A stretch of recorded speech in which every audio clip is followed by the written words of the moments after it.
Hello, today's video looks at trolley token working. Now, to simplify a little bit, the video is broken into two. You'll see an actual look at a trolley token box, missing its key of course.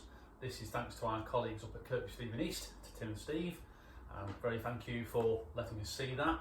And then also the second little bit of the video, which ironically is the first part. This is kind of a step back in time, a prequel, and where we actually explain what trolley token working is. So, part one, trolley token working. What is it about? While single lines are controlled by staff, tablet and various other systems to prevent two trains from getting into the same section together, there is a requirement for the maintenance men and ladies to go and work line side, sometimes on foot. This gets a bit laborious. Now, back at the turn of the last century, we had plenty of staff. As things progressed into the 1900s, railway companies wanted to modernise, and one of the things they wanted to do was to motorise the railway infrastructure to give the permanent way engineers the ability to put a trolley on that's motorised, zip off down the line with their tools, and get more maintenance done basically. Less staff, more time, more maintenance done. Around about the 1910s, 1920s, the London North Eastern Railway played with the idea of motorised rail trolleys. Up until that point, permanent way had trolleys that you basically either had line side and lifted on. They were big, heavy, cumbersome things, cast iron wheels, cast iron shafts, and a big wooden body that you could lift on. Sometimes the wheels were captive, sometimes they were separate, and you could build them up. Various railway companies had tried this over time. These were great, but you had to leave them line side. You also had to get to them, which meant a lot of walking. And in the old days, when there was a regulation 2 inches of ballast below the top of the sleeper level, and there was a beautiful cess path made out of the ash from steam locomotives, off you'd go with your team of men and ladies down the side of the track, wheelbarrow, tools in the wheelbarrow, find your trolley and off you go.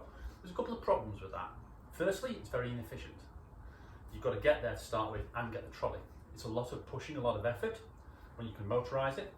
Secondly, especially on single line railways, you might be able to get the crew in during the day to do some maintenance on the track.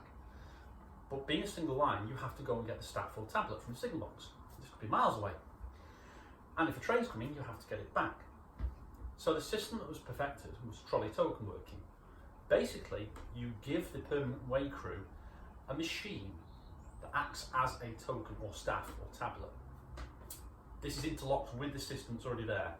So if you have a pair of signal boxes with staff or tablet machines in, or token machines, you have a separate box unit on the side.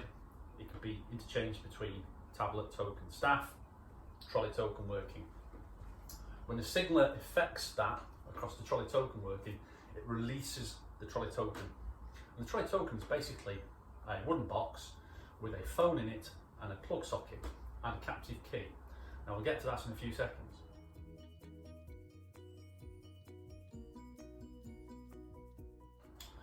Most of these were able to just go with the gangs out on track. The London North Eastern Railway actually bolted theirs into their permanent way trolleys, their motorised trolleys. And there's a reason for this, and I'll mention this in a minute.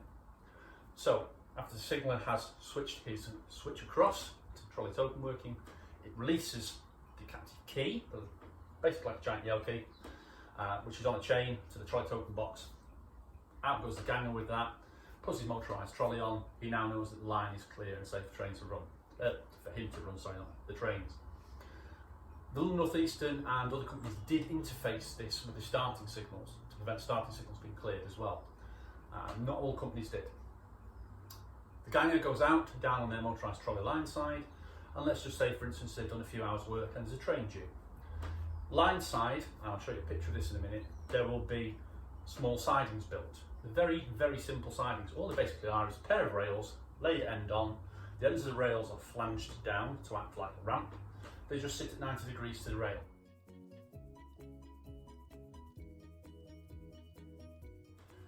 Permanent way gang stops their trolley. Underneath the trolley sometimes was a little turntable that could jack down onto the sleepers. Sometimes it was actually permanently fixed in this place.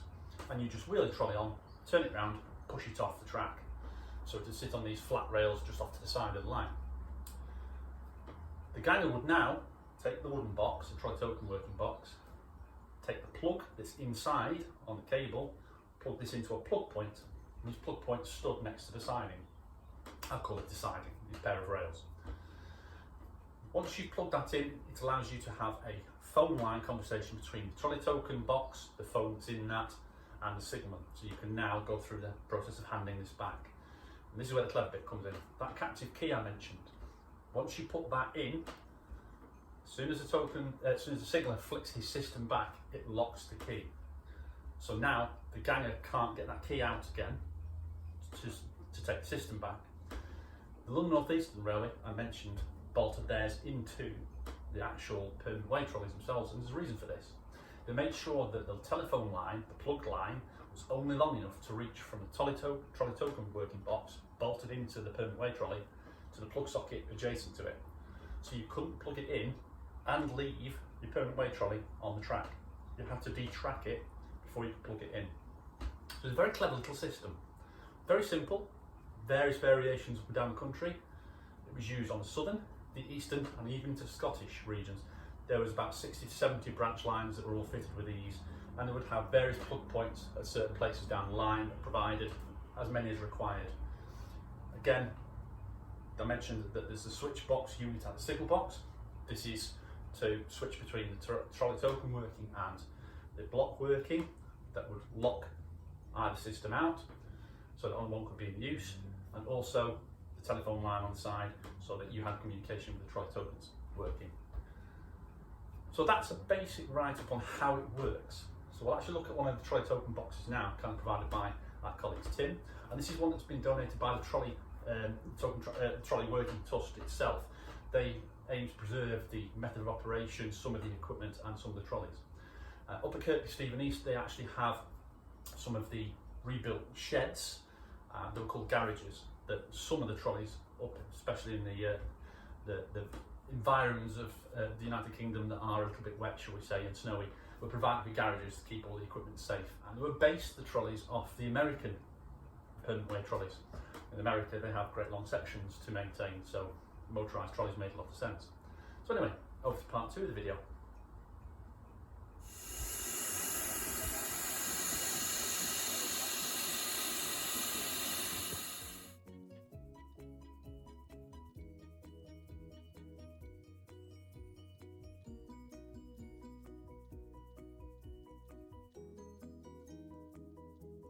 Low down. Go on, just on there.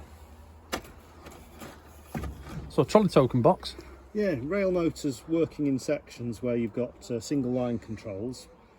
They carried that, which would plug in various places. They could tie up the single line working with the token, tablet, sorry, use the rail motor, get to somewhere else, take it off the line, and then get back in touch with the box, give back the release, locking the rail motor out of use, but also releasing the tokens again. So the phone inside's for talking to the box.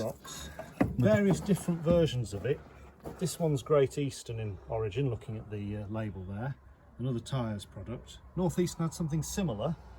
We don't know the full details, we're trying to work them out. A challenge. So the relay inside is for ringing. Is that polarised? Really don't know, we haven't dug in. Like a snail. Right, yeah, so the handle is effectively the same as the inside of the block instrument operation. With this you've just got 2 options. Flick and flick. Ah. Yes. For ringing. The key, how it worked on that, not entirely sure. Could well have been linked to the plug-in point, so you had to be a certain distance away.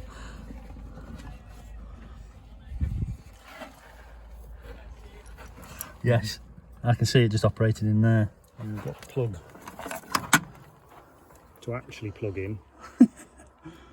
Again, different regions, different companies, different styles of plug points and everything else. And the squawk box was in the box end? That was in the box. Again, slightly different system, but if the signalman was out the box and the trolley wanted to give something back or request permission to get out, they could ring it, it'd squawk as far as we can tell. Signalman could then come and plug in the phone to here for whichever section it was and action accordingly. This one's out of Labourn box originally. So we hope you enjoyed that very short and quick look at trolley token working. There's so much more to dig into, but that's all the information I have from ourselves and our colleagues Tim and Steve up at the Kirkby Stephen East Railway. If you want to find out more, I'll put some links down below that you can search through, and also I'd like to thank our colleagues up there at Kirkby Stephen East for showing us around their equipment. As I mentioned, they are hoping at some point to put an example of this trolley token working in. They have the Wickham's trolleys now, and they have the garages for them as a demonstration. So at some point, hopefully, they'll be putting some of this equipment into use and you'll be able to see that in operation. Thank you.